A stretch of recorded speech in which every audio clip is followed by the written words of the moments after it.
Bakal saling bunuh dengan tim mantan, Rahmat Darmawan sebut Sriwijaya FC tim solid. Sriwijaya FC akan berhadapan dengan RAS Cilegon FC pada laga pamungkas sekaligus laga penentuan, Rabu 22 Desember 2021 pukul 21.00 waktu Indonesia Barat di Stadion Wibawa Mukti Cikarang, Bekasi.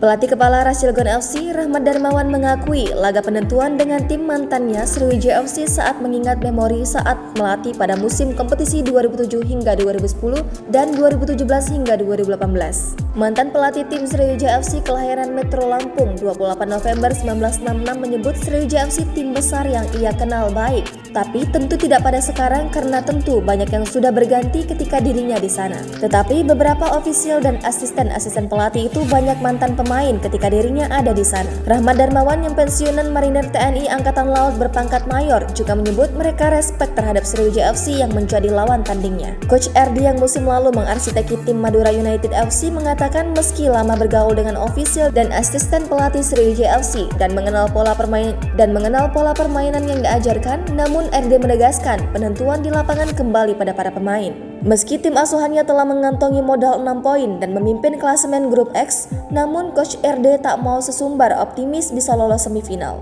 Ia berpesan semuanya untuk saling menjaga nilai yang terpenting dalam sepak bola dan juga kepada penonton untuk tetap merespon dibolehkannya nonton di stadion, memberikan sikap-sikap yang baik dan mendukung sepak bola kita lebih baik lagi. Hamdan Zamzani mewakili pemain RAS Cilegon FC menyebut Sriwijaya FC memiliki pemain yang bagus dan patut diwaspadai semua. Jangan lupa subscribe, share, komen, dan like ya!